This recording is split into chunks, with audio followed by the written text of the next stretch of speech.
Alright, we got the compressor out. There is a ring pin here. A pin, ring.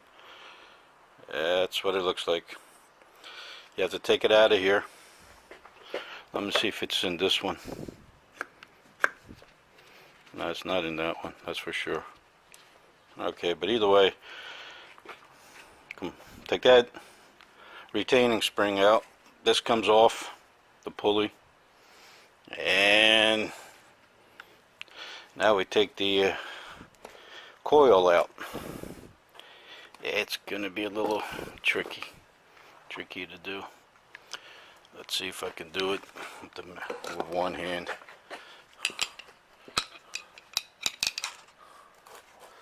Nope, can't do it with one hand.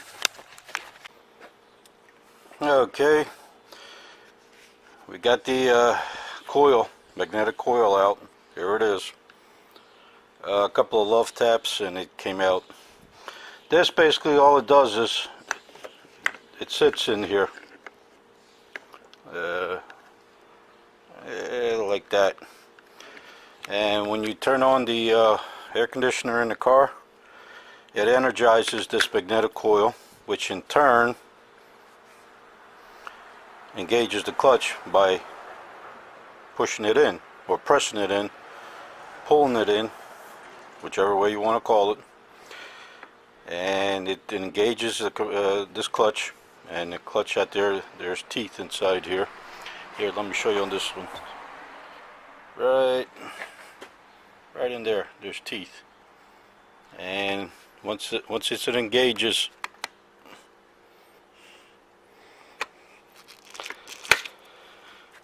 then turns the compressor. Then it starts flowing the R134A. There is a notch here.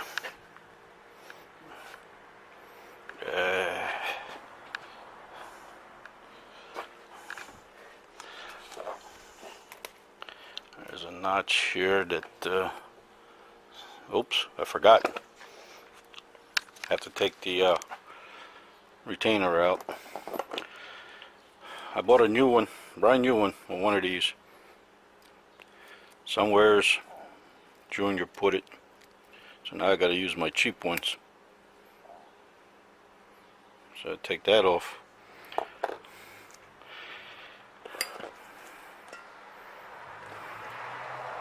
And let's see.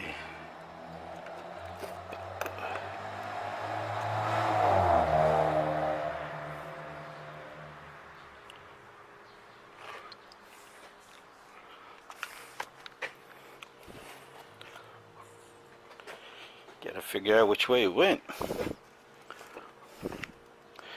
because there's 4 possible locations for it to go in, these little notches.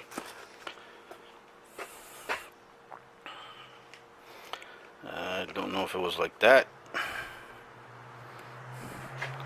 Well, I'll find out. I'll figure it out. Alright folks, I indexed the magnet coil here, and I indexed it so to energize the coil in the right direction, so when I plug it in, it won't be stressed on the wires. But here it is. Next, it's one of these two here. I believe it's this one. That one doesn't seem to run too well or spin too well. This one seems to spin a whole lot better. Alright, I'll show you when it's done. Alright, that's on. Now, let's not forget the retainer. Put that on there. And we get my little tool here, my cheapy tool. Hard to do with one hand, folks.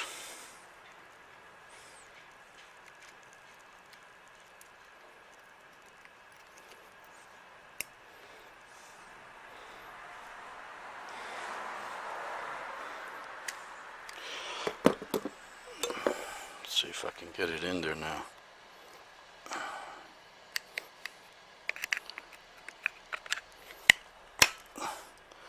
Ah, went in. That's good. Alright. Next will be the clutch. Be right back. Alright folks. There's these little spacers in here that go inside of that. So make sure you don't lose them. Otherwise, because there is a spec. When these things sit in here, there should be a little gap between the clutch and this. Or I might be wrong out there, I don't know, but I know there's supposed to be a gap. And these little spacers here, make sure they're the right ones, and make sure you put them back. Alright there, everything's back, put back together, everything's fine. I'm not going to lie to you folks, I had put this on the wrong way. I had put the connecting up here in this direction when it should be in this direction, because when I went to install it, these two did not line up. Right here, did not line up. So then I found out I had it on opposite. So I spared you by putting took everything apart, put it all back together again, and I guess a rookie mistake. Oh boy. How many years have I been doing this? Too many. Yep, like I said, I'm not a liar, so I'll let you know. Learn by my mistakes. Yep, I call them as I see them, but I don't lie. Yeah, okay, next it should be back in the truck, or in the Mustang.